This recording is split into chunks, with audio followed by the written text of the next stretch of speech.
Listo, muy bien, pues muy buenos días.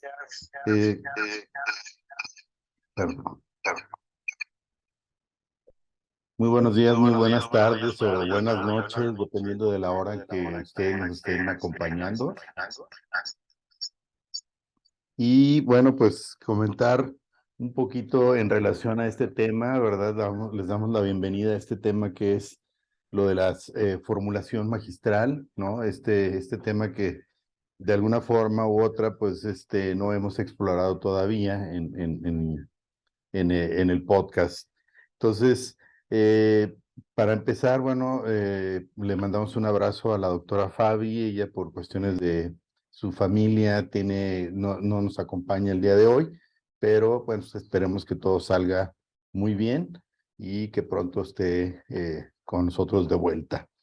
Y bueno, me permito hacer la introducción de nuestro invitado del día de hoy, el doctor Juan Carlos Torres Plaza, que, bueno, él es egresado de la Universidad Estatal de Cuenca y bueno, empezó su especialización en formulaciones magistrales para hospitales y oficinas de farmacia en la Universidad de Buenos Aires. Posteriormente se especializó en la Universidad Politécnica Salesiana, con una maestría en Ciencias y Tecnologías Cosméticas, y en la Universidad San Jorge de España como experto en formulación de medicamentos individualizados. Actualmente él está a cargo de la farmacia Hospital Monte Sinaí, ¿no? Más bien estuvo allí como auxiliar de farmacia y farmacia hospitalaria, director técnico del área de formulación magistral, y farmacia Formalab desde mayo del 2012 hasta la fecha como director técnico de farmacia. Y bueno, pues obviamente tiene una gran experiencia. Le damos la bienvenida, doctor Juan Carlos. Un placer. Bienvenido. Muchísimas gracias. Muy buenos días. Siempre un gusto y agradecido por la invitación. Muy bien. Bueno, pues vamos a pasar ahora a un video introductorio del tema para empezar a platicar un poco al respecto.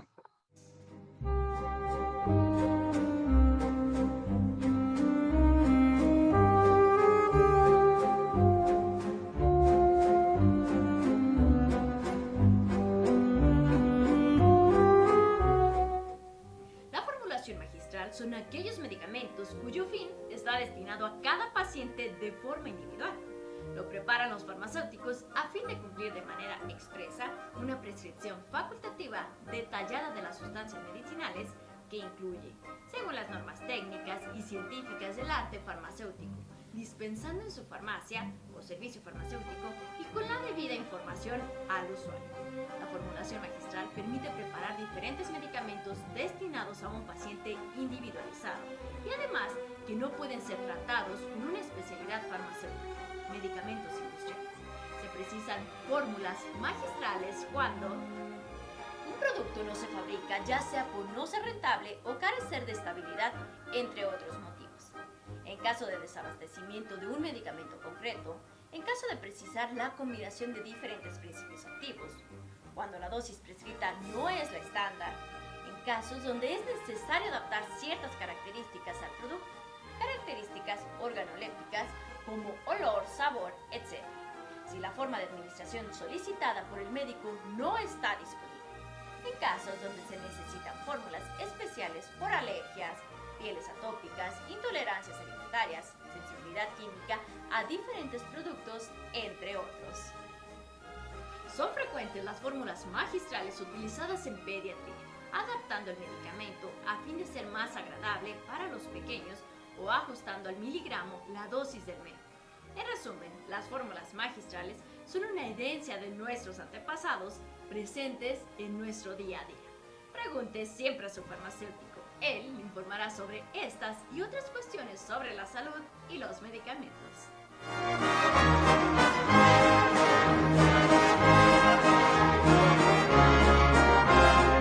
Pero bueno, me gustaría que nos diera sus impresiones, doctor Juan Carlos, acerca de esto que acabamos de observar en este video. Bien, la formulación magistral es la esencia de la profesión farmacéutica.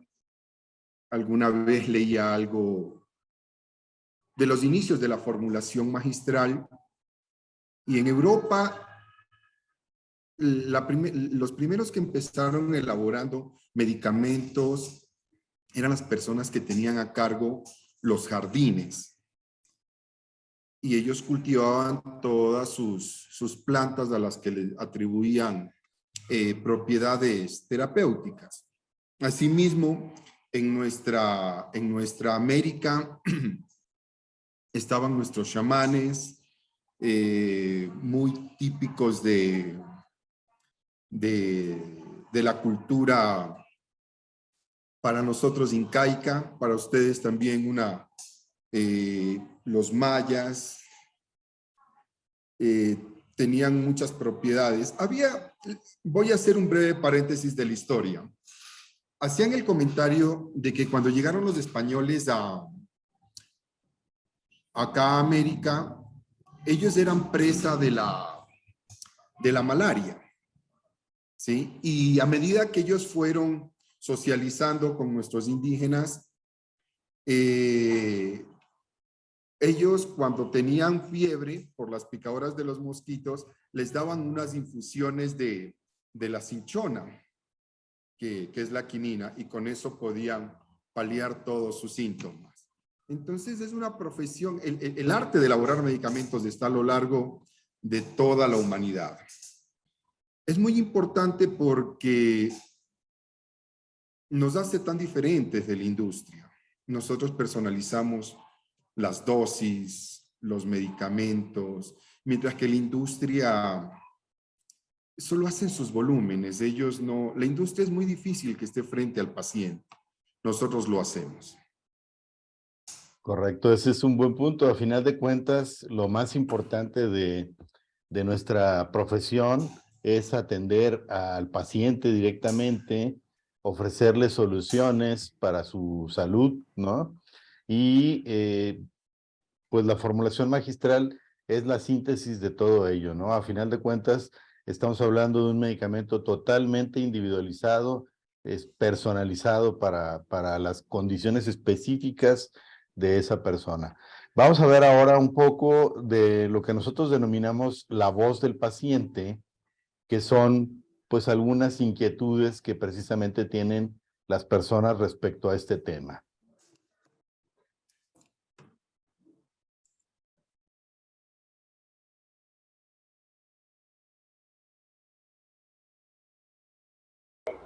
Sí, Sí,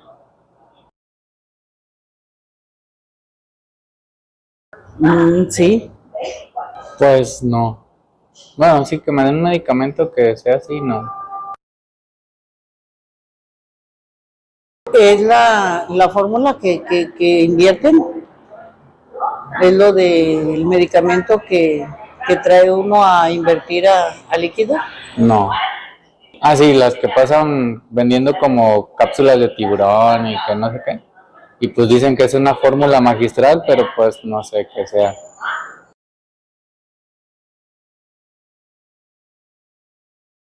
Muy bien, bueno, pues como podemos observar, hay muchas cuestiones relacionadas con lo que se cree que es una formulación magistral por parte de pues las personas, ¿no? De la gente. ¿Qué podemos aportar para hacerle un poco más claro el concepto a las personas, a la audiencia que nos acompaña en este momento, doctor? Creo que es fundamental la interacción del farmacéutico formulista con el equipo de salud, de integrar todos los trabajos. Nosotros, a lo largo del trayecto del ejercicio profesional como formulistas, siempre hay médicos que nos llaman y nos preguntan qué podemos hacer, cuáles son las dosis. Ahora estamos individualizando muchos medicamentos sin preservantes, sin gluten, sin lactosa. y que ellos sepan que nosotros podemos darles ese servicio. Paralelo a eso, es nuestra obligación la educación con el paciente. Indicarle que lo que nosotros realizamos y que le han prescrito ellos no está en cualquier farmacia o en cualquier cadena de farmacia. Que se los realicen en farmacias especializadas y darle toda la información hacia ellos para que se vayan educando. Hay algo en formulación magistral que nosotros estamos tratando de introducir. Es la educación farmacéutica al paciente. Nos llegan pacientes, dicen, prepárenme lo que me preparó la otra vez. Y obviamente nosotros los tenemos en los registros, pero si yo le digo, si yo no educo al paciente indicándole cuál es su dosis, cuál es su medicamento, para qué le sirve, el paciente va a estar perdido y el rato que esté en otra ciudad en la que no estamos nosotros, no va a saber cómo pedir su producto. El factor educación desde el punto de vista magistral hacia el paciente es muy importante. Correcto. A final de cuentas, no estamos exentos, ¿no? De que el paciente de alguna forma o de otra, además de no entender el concepto, lo abandone, ¿no? ¿Por qué? Porque no conoce, no tiene la certeza de qué está utilizando y para qué lo está utilizando. Entonces, las estadísticas, de hecho, de la Organización Mundial de la Salud establecen que más de la mitad de las personas no toman sus medicamentos, los digamos de especialidades farmacéuticas, en forma regular o correcta, ¿no? En este caso, esa oportunidad que tenemos de brindarle información especializada, personalizada, a través de una fórmula magistral al paciente, nos da ese beneficio, digamos, de alguna forma, de tratar el tema, ¿no? Ahora, ¿qué productos, qué podemos ofrecerle? ¿Qué productos se pueden ofrecer dentro de la formulación magistral? Doctor, aquí nosotros yo tengo dos frentes de trabajo. Los productos que podríamos hacer los OTC, como los encuentran en cualquier farmacia, y los productos por prescripción. El 98% de nuestro trabajo son productos de prescripción. Salvo nosotros tengamos mucha experiencia en el manejo de tal o cual producto, podemos sugerirlo por el mostrador. Generalmente siempre vienen pacientes que necesitan algún tipo de pasta de óxido de zinc para la colita, alguna crema para las manos, algo hidratante, algo emoliente, que nosotros lo podemos elaborar de mejor manera y más personalizada, como lo puede hacer de manera general una farmacia común y corriente que no elabore. Ahora, aquí viene algo un poco complicado. Les voy a comentar una experiencia que nosotros tenemos y genera algo de fricción. Nosotros elaboramos óvulos vaginales de ácido bórico, ¿sí? Para estas vaginitis inespecíficas, recurrentes y todo lo que tiene que ver con esto. Nosotros lo manejamos como un medicamento de rescate. Tiene que ser prescrito por un ginecólogo o un infectólogo. Otras recetas de otros especialistas no recibimos.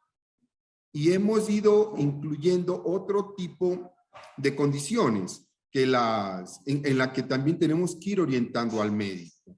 Solo se venden por 14 óvulos, no se vende menos de eso porque ese es el tratamiento según la bibliografía y receta actualizada. Entonces vamos cerrando el camino para que el paciente sí o sí tenga su visita con el médico, tenga sus controles con el médico y llegue a buen término su tratamiento. Excelente, muy bien. Bueno, otra cosa que también hay que considerar dentro de este concepto es la legislación, es decir, la regulación sanitaria que aplica, ¿no? Aquí en México, por ejemplo, nosotros tenemos para lo que corresponde a la formulación magistral una normativa que nos obliga precisamente a preparar ese medicamento, esa formulación magistral específica en base a una prescripción. O sea, nosotros no podemos hacer una preparación específica para un paciente sin esa prescripción. Es lo que marca nuestra normativa. ¿Qué es lo que marca la normativa en el Ecuador? Ya. Lo que pasa es que la normativa en cuanto a formulación magistral recién se está dando en este proceso prepandemia. Y ya hay normativas tenemos un instructivo de buenas prácticas y la dispensación acá está más orientada al criterio del farmacéutico. Entonces ahí también ya juega la parte de la ética profesional, ¿sí? Entonces yo no puedo, el caso del ácido bórico, no voy a vender 2 óvulos, 5 óvulos, sino el tratamiento completo. Entonces yo tengo una escuela un poquito más rígida, por eso yo lo fraccionaba en 2, las prescripciones y los productos OTC. Se supone que usted tiene que elaborar por prescripción médica. Entonces, no. Yo tengo pacientes que vienen, mire, las cremas despigmentantes, voy a poner otro ejemplo. Las cremas despigmentantes se venden tanto OTC como por prescripción. Pero hay que ser muy crítico a la hora de dar esto. Alguna vez le habían prescrito a una paciente una crema despigmentante, una triada de Klickmann, y le había ido muy bien. Y la hermana vino a que se le prepare la misma crema. Yo la veía a la hermana tenía un poquito de deformidad en los deditos y tenía muy pigmentada la cara. Entonces yo le pregunto, ¿usted toma cloroquina? ¿Toma algún tipo de medicación especial para la artritis? Me dijo, sí, yo tomo cloroquina. Entonces yo le digo, en honor a la verdad, no le puedo preparar la crema, porque el producto que usted toma es fotosensibilizante. Venderle la crema es venderle una mentira. Correcto. Entonces, juega muchísimo el criterio farmacéutico. Y eso a veces nos lleva a problemas también con los pacientes. Por supuesto, ese es importante, desde luego. Ahora, ¿qué ventajas podemos encontrar? ¿Qué ventajas y desventajas, por supuesto, también las debe tener? ¿Qué podemos encontrar en este proceso de que el paciente entienda la formulación magistral? Bien. La ventaja es que el paciente se fideliza al paciente en el buen sentido. El paciente llega a ser un amigo más de la farmacia. Yo siempre me esfuerzo por aprenderme los nombres de los pacientes y me esfuerzo por saber la medicación que toman. Entonces, se crea ese vínculo paciente-farmacéutico en el cual entra la confianza de preguntar, de sugerir y socializar más. Aparte de eso, el paciente que tiene esa buena relación con el farmacéutico disemina el servicio con el boca a boca, en el cual se van a beneficiar otros pacientes más que no conocen del servicio y hay veces lo comentan con los médicos nos llaman, de tal manera que se hace más amplia el panorama para beneficio de los pacientes. Correcto, muy bien. Ahora, dentro de las desventajas que yo considero es justamente lo que usted comentaba hace un rato, es decir, las personas están acostumbradas a solicitar un tratamiento estándar, entonces cuando le sirvió a comadre, a la hermana, a alguna persona, a la amistad, digamos, alguna persona conocida, pretende el paciente que se le prepare algo exactamente igual, y pues eso ya lo sabemos, no es posible, ¿no? Porque son pacientes distintos. Ahora, ¿qué podemos platicar un poco respecto a cómo se establecen los controles de calidad en la fabricación, en la elaboración de estas formulaciones magistrales? Perfecto. Si usted me permite compartir pantalla, hice Claro, por unas supuesto. pocas diapositivas para hablar acerca de los controles de calidad. Por supuesto, adelante. Muchísimas gracias, doctor.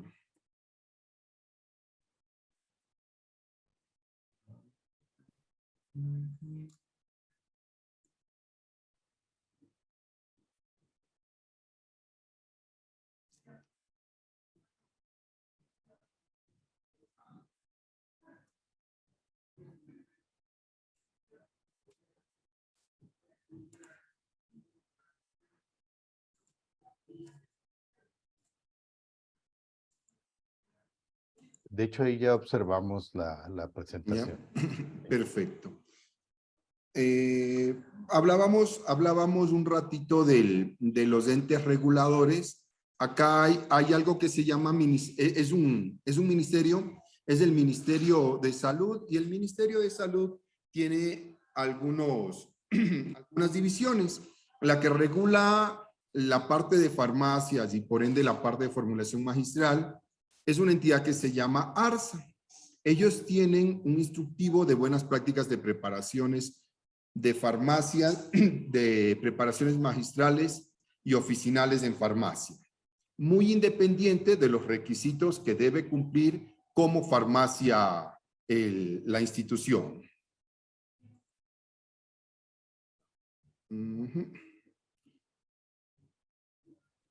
Bien, ya, bueno, lo voy a leer. ¿Cuál es la ventaja de las fórmulas magistrales, no? Es la individualización de los tratamientos para los pacientes. Al cubrir las lagunas terapéuticas, nos hacemos, para mí, más importantes que la industria, porque nosotros estamos dando ese servicio muy profesional que no lo puede dar la industria. Paralelo a eso, se solucionan las escasez de medicamentos, ¿sí? Hay veces hay personas que logramos conseguir materias primas porque ya sabemos que va a escasear tal o cual medicamento de algún laboratorio y lo podemos solucionar. En México hay un laboratorio que se llama Psicofarma. Desde que tengo uso de razón, han descontinuado 2 veces el Anapsique, que es la amitriptilina. Y yo he podido solucionar esa laguna terapéutica mientras llegue la industria. También nos permite hacer asociaciones que no hay en el mercado y poder facilitar los tratamientos de los medicamentos. Al personalizar el tratamiento, por sugerencias de los médicos, eliminamos muchos alergenos o productos que le causen algún tipo de alergia al paciente. Y aparte de eso, hacemos el ajuste de las dosis. El control de calidad que nosotros hacemos en la elaboración de las fórmulas magistrales tiene que ver muchísimo con infraestructura. No es lo mismo realizar las formulaciones en cualquier tipo de área. Hay que tener unas áreas adecuadas para esto, que sean lisas, que permitan la limpieza, los pisos deben estar adecuados. El personal, la instrucción del personal es muy importante, que tenga los hábitos de limpieza de sus manos, sus barbijos, sus cubrepelos, sus cofias. Las materias primas. Es muy importante que la materia prima sea de buena calidad. Yo he tenido con proveedores nacionales algunos inconvenientes en los que en el transcurso de la elaboración del producto vamos viendo la calidad de la materia prima. Me ha tocado devolver productos. Aparte de eso,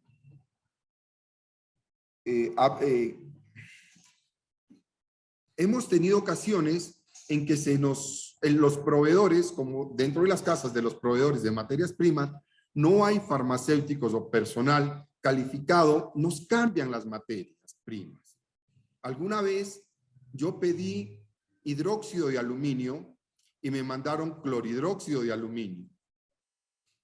Entonces son dos cosas totalmente diferentes. Algo que para mí es fundamental es la preformulación.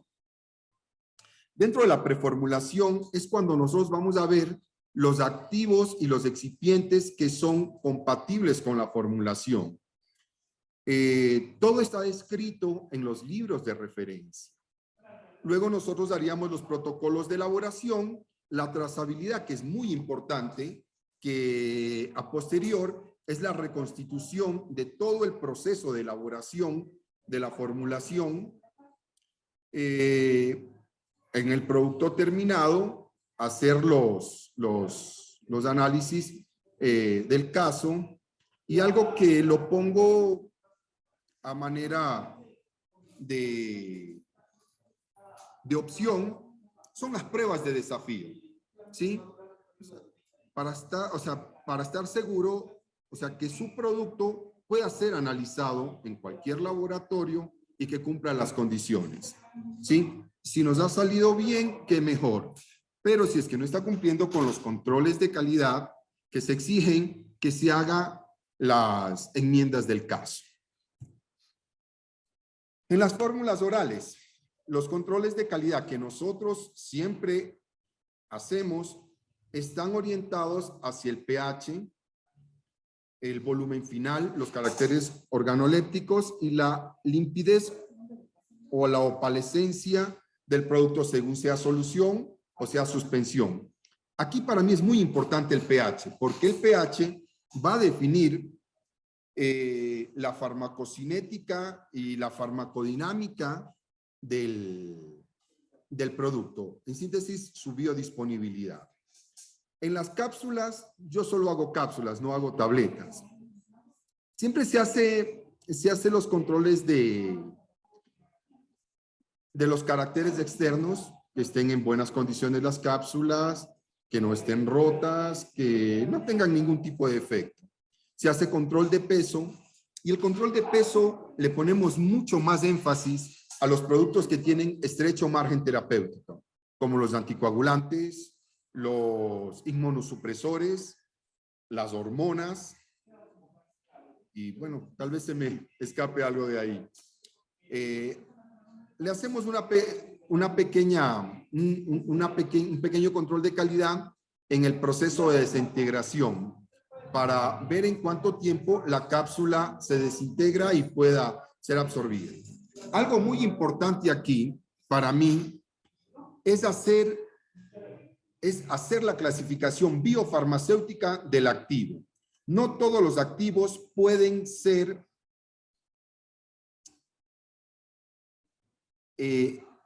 formulados con los mismos excipientes.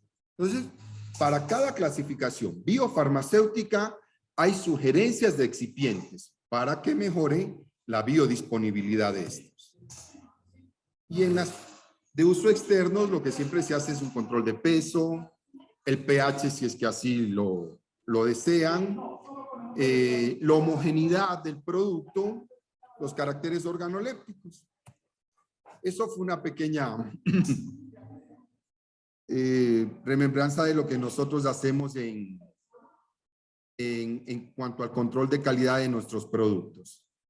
Sí, de hecho, la verdad, olvidé preguntar si había una presentación y veo que hay algunas otras diapositivas que probablemente valdría la pena tocar el punto, pero bueno, no sé si hay algo más que agregar al respecto. Esas eran unas pequeñas diapositivas que tenía ahí para compartirlas con ustedes. Perfecto, muy bien. Ahora bien, dentro de todo esto, bueno, pues hay diferentes técnicas. Nosotros hablamos acá precisamente de encapsulado, ¿no? Porque precisamente es mucho más sencillo que el tabletear, ¿no? O sea, el tener los medicamentos de vía oral, ¿no? A través de cápsulas, creo que es lo más adecuado y más conveniente para la formulación magistral. Sin embargo, no sé si haya algunas otras cosas. Acá nosotros trabajamos mucho también lo que son las soluciones orales, las suspensiones, en fin, hay varias otras alternativas. ¿Qué técnicas se recomiendan, qué técnicas se emplean pues para esta formulación? Sí, para todo lo que es cápsula se utiliza el método volumétrico. Entonces nosotros hacemos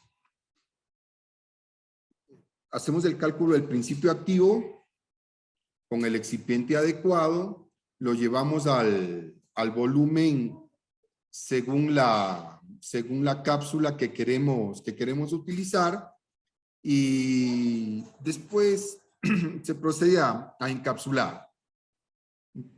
Y después, para tener la seguridad, se hace el control de peso. En cuanto a las fórmulas orales líquidas, utilizamos diferentes vehículos, ¿no? Desde el jarabe simple hasta suspensiones con agentes suspensores, como son los derivados de la celulosa, goma xantán, y en fórmulas orales siempre es fundamental el pH. Y de ahí en las cremas, pues siempre se hacen controles de peso. Para hacer cremas, antes las hacíamos con un mixer, con esos mixers de pedestal, pero como ya hemos tenido más volumen de trabajo, hemos comprado ya los agitadores magnéticos, los agitadores de hélice. Hemos ido completando todo los procesos farmacotécnicos. Excelente, muy bien. Bueno, pues seleccionaremos algunas preguntas de la audiencia. Vi por allí una que tiene que ver con la consideración de interacciones con lo que esté tomando el paciente. ¿Qué podemos comentar al respecto, doctor? Sí, en esta parte hay que ser soporte para el médico. Nosotros debemos decirle, primero, esa es la parte de la preformulación, ver la viabilidad de la elaboración del medicamento. ¿Sí? Déjeme acordar algún tipo de interacción.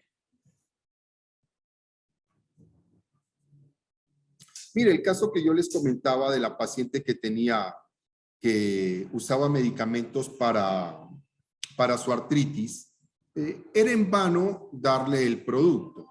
A veces también nos toca mucho hacer las correcciones de determinados activos en cuanto a sus concentraciones. Un ácido salicílico no puede ir más allá del 40%, sobre todo para la zona de las uñas. Hay que analizar las zonas donde se van a aplicar dependiendo del activo. Yo un corticoide no lo puedo poner en la misma concentración para una zona localizada que para una zona extensa. Los vehículos también tienen que ser valorados de acuerdo a la zona. No es lo mismo utilizar una crema para la mano que para la zona plantar. Entonces, hacia la zona plantar van vehículos más oclusivos. Para zonas extensas, como son las piernas del dorso, tendrán que ir vehículos que sean de fácil esparcibilidad. Y asimismo, estar sobre todo muy pendiente en cuanto a las dosis de los pacientes, y sobre todo en orales cuando sean de estrecho margen terapéutico. Muy bien, excelente. Una de las cosas que, bueno, yo tengo la experiencia de trabajar con pacientes de dolor crónico y de cuidados paliativos. Y muchos de ellos requieren dosis más pequeñas, ¿no? Entonces, suele suceder, hablando de amitriptilina, por ejemplo, que la tableta es pequeña, son de 25 miligramos, y el médico todavía le dice, tómese un cuarto de la tableta, ¿no? Entonces ya quiero ver al paciente partiendo una tableta De este sumamente porte. pequeña en 4 partes, ¿no? O sea, ahí sí me gustaría que platicáramos un poquito de esos beneficios que otorga la formulación magistral a la hora de precisamente dosificar. Ya, perfecto. Justamente usted tocaba el tema de la amitriptilina. Nosotros tenemos una solución de amitriptilina al 6%. Esta al 6% y en un gotero calibrado, por gota nos aporta 2.5 miligramos. Muy bien. Entonces, la amitriptilina es un producto muy bueno, muy antiguo, muy bueno, pero no es tan aceptado por todos los pacientes por sus dosis. He conocido gringos, no sé si ustedes también le dicen gringos, acá tenemos bastante americano jubilado.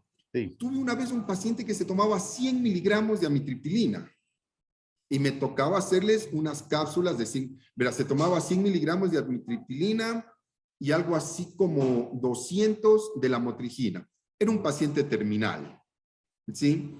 Pero hay pacientes que con 25 miligramos de amitriptilina duermen 2 días. Sí, exactamente. Entonces, antes de que compráramos la materia prima, hacía fracciones de 6.25 de 12.5. Como ya tenemos la materia prima, podemos hacer la solución en gotas y les va mucho mejor. Lo malo es que tiene un saborcito medio especial. Sí, se entiende. Esos son de las desventajas que probablemente también a veces se pudieran presentar en algunos Sí, casos, ¿no? sí, lo que pasa es que a veces la industria también, bueno, yo soy medio peleado con la industria. O sea, sí, llevamos algo de revancha. Lo La entendemos. industria hay veces como que no quiere colaborar en solucionarle la vida al paciente. Entonces, ellos saben que nosotros hacemos este servicio, pero no le indica al médico, también no le hace la sugerencia que hay opciones de fraccionamiento. Voy a ponerle un caso sumamente interesante y tiene que ver mucho con el orden económico. Yo no sé si ustedes en México tienen el producto que se llama Estratera, es la tomoxetina de Laboratorios de Lilly. Sí. Espero que ya haya caído la patente, creo que sí, de la tomoxetina. Sí, Es un ya producto, cubrió su patente. ya cayó, sí. Es un producto que se utiliza mucho para los pacientes con déficit de atención. Yo no sé si en México es igual. La de 18, 25, 40, 60, ya, hasta 60 y aquí, sé que hay de 80 en otras partes, cuestan lo mismo. Cuestan un promedio de $5 cada tableta. ¿Sí? Entonces, cuando salió, yo me puse a hacer un poquito ese análisis y yo le decía a los médicos, le decía, yo le puedo abaratar los costos, porque con 5,70 que vale una de 60, yo le puedo sacar 3 tabletas de 18. Y se le reducía significativamente el valor de la tableta. Ya, y hasta ahora he seguido preparando el producto. Muy bien. Ahora, hay una pregunta y una inquietud de parte de alguien de la audiencia que menciona que qué evaluación se hace en el paciente para determinar los excipientes que pudiera tener alguna formulación magistral. Bien. Primero nosotros recibimos la retroalimentación del médico. Entonces el médico nos dice, por favor, este paciente está con una dieta cetogénica. Nada de, eso quiere decir nada de de carbohidratos, nada de edulcorantes, nada de eso. Entonces lo que hacemos son soluciones con CMC al 0,5, al 1%. Entonces ellos ya nos van diciendo, ¿sí? Tengo los papás de una niñita que es intolerante al gluten. Perdón, es intolerante a la lactosa. Entonces no le hacemos los productos con lactosa, sino se los hacemos con un excipiente sin lactosa. Y hay veces en el transcurso del tratamiento nos podemos ir adaptando a los problemas que presenten. Pero por eso es importante la preformulación. Ese es un buen punto. Creo que sería muy útil el platicar un poco acerca de esto, de la preformulación, antes de pasar a la otra parte de las conclusiones. Ya, verán, en el proceso de preformulación, nosotros evaluamos todo esto, las dosis. Hay veces los médicos o los pacientes quieren concentraciones muy altas en volúmenes muy pequeños. Entonces, es algo muy imposible. Y aparte de eso, lo que ellos piden a veces no va a generar la estabilidad del producto. ¿Sí? Entonces, nosotros nos sentamos en la preformulación a ver cuál es el excipiente adecuado, las dosis máximas. Les voy a poner un ejemplo ahí medio de manera general. El minoxidil, que ahora es pan de todos los días, hay personas pero más por el área comercial, que le dicen minoxidil al 7%, minoxidil al 10%, minoxidil al 15%. Oiga, y yo no he escuchado en ningún libro de dermatología y de farmacotecnia más allá del 5%. Ajá. ¿Sí? Si usted le sube la concentración, y eso lo veía hace algún tiempo en una exposición de un colega español que se llama Aquilino Corral, que tiene una farmacia también en la que laboran magistrales. Él decía, y estoy completamente de acuerdo, que a concentraciones mayores usted va a obtener un precipitado del minoxidil. Va a ser una fórmula muy inestable. En formulación magistral, yo aquí no hago investigación. Yo lo que hago son las réplicas de los libros, de los estudios que se han realizado. Había un profesor que decía que lo que no está escrito no se puede hacer. ¿Sí? Lo que no está escrito no existe. Entonces, ahí viene el proceso de preformulación. Ver hasta dónde usted puede ver la viabilidad de la formulación. Cuando yo le decía hace un momento de la clasificación biofarmacéutica, no es lo mismo hacer un excipiente con lactosa para un producto que es soluble y permeable, para un producto que sea insoluble y permeable. Alguna vez me tocó preparar praziquantel para unos pacientes que tenían algún tipo de duela pulmonar.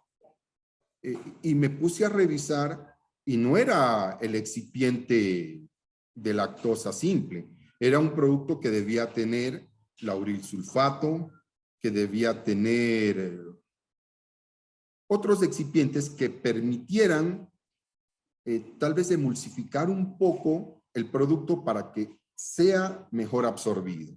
Si no, iba a ser imposible la biodisponibilidad del producto.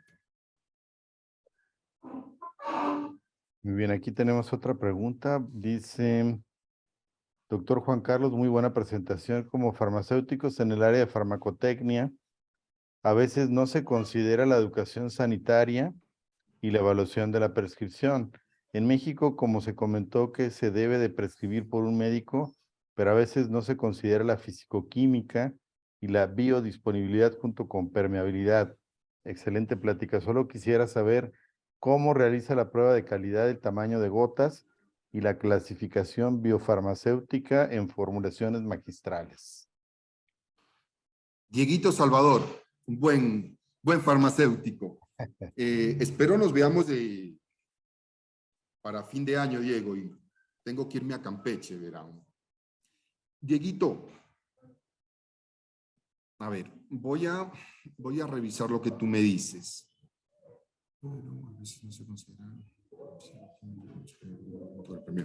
Ya.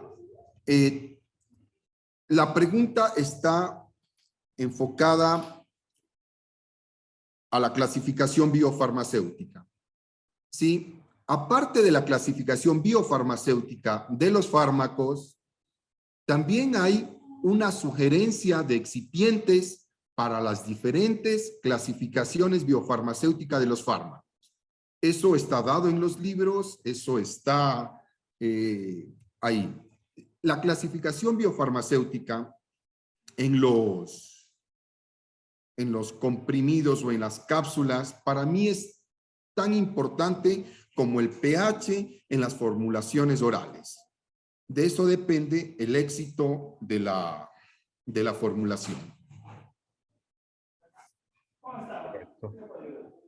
Bueno, yo quisiera empezar con una ronda ya de conclusiones. Podríamos seguir platicando muchísimos detalles. Creo yo que vamos a tener oportunidad de hacerlo primeramente Dios, ahora en diciembre, que nos veamos para un simposio que estamos organizando, y que a toda la audiencia que ahorita nos acompaña también les invitaremos en su momento.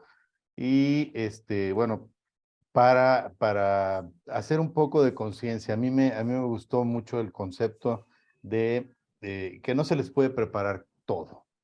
En ocasiones llegan personas que yo quiero que me haga usted esto, ¿no?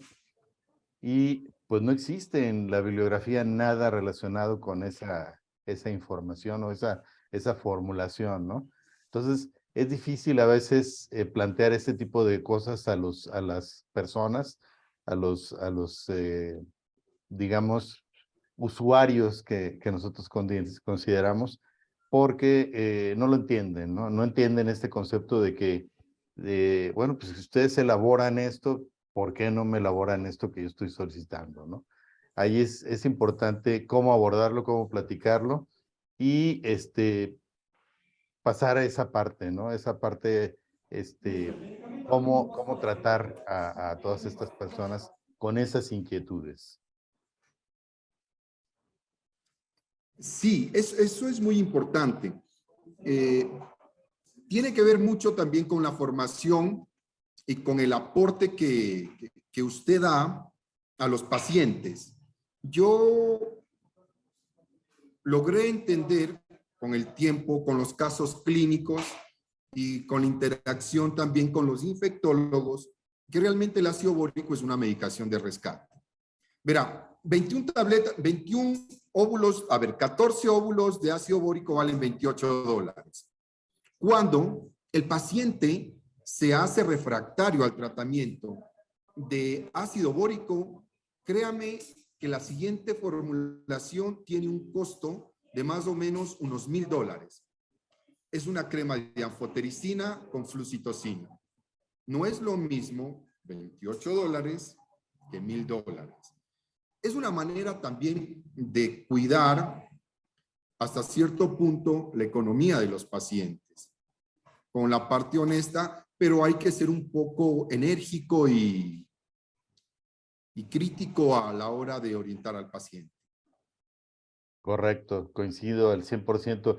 De hecho, muchas de esas discusiones en ocasiones son las que también con los médicos, si hay algún médico que nos acompaña por aquí, pues no se sientan agredidos. Es parte de nuestra labor de hacerlo de la mejor forma, la forma más profesional posible, y de que nosotros, al igual que ustedes, cuidamos la salud del paciente. Para nosotros lo más importante es que el paciente obtenga los beneficios de la formulación magistral con los menos riesgos posibles, y si no hay nada que lo garantice, pues no es ético elaborarlo, ¿no?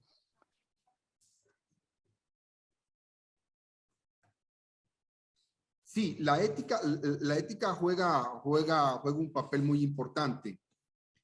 De eso también depende su credibilidad a futuro.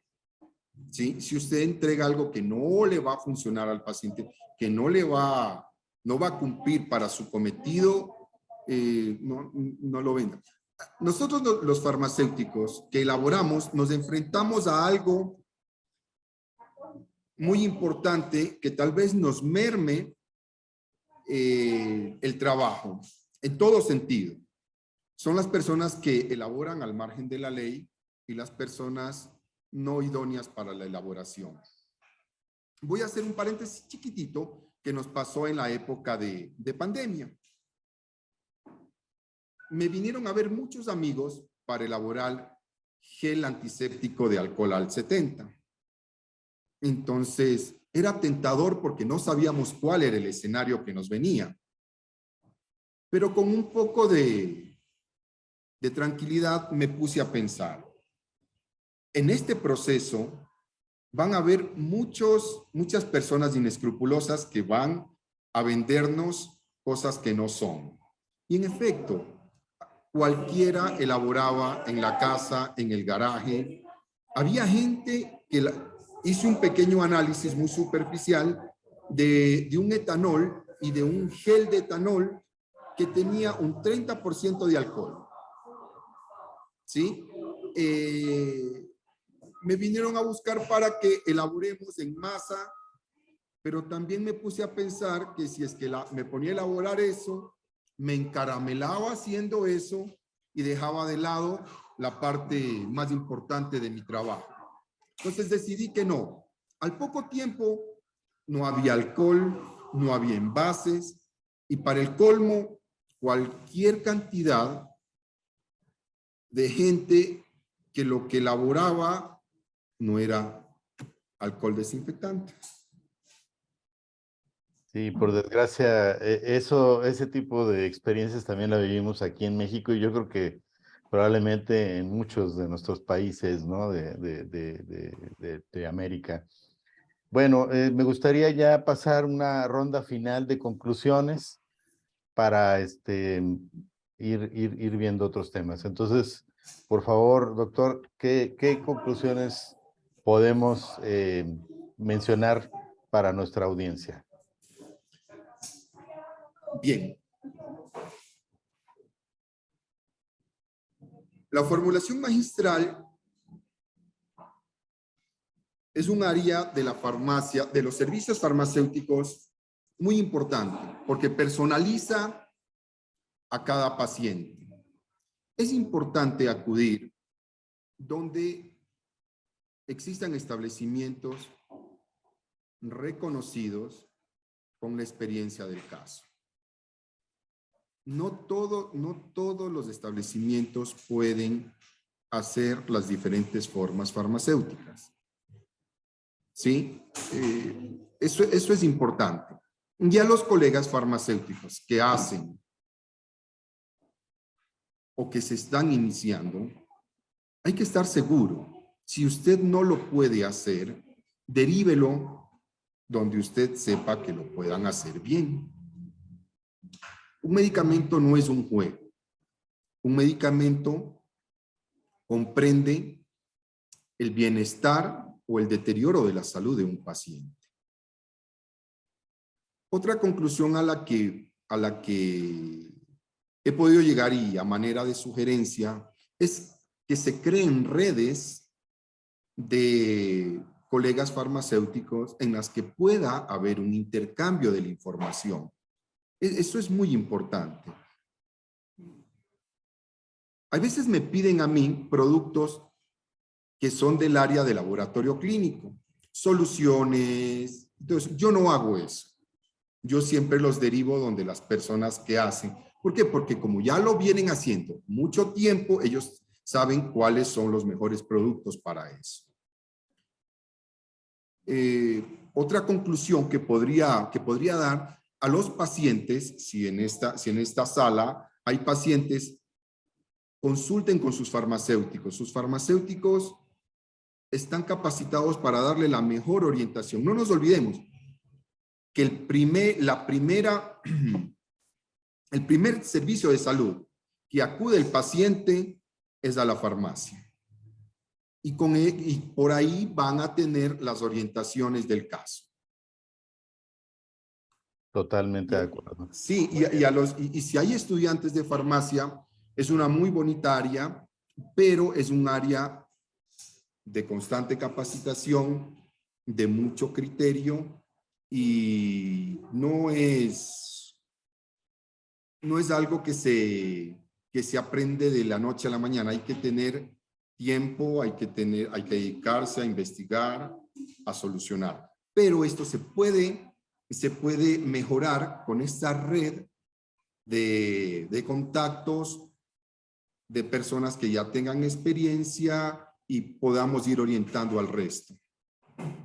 Muy bien. Esa es una excelente sugerencia y yo creo que ahora que los invitamos pues a este primer simposio que vamos a organizar en diciembre de este año para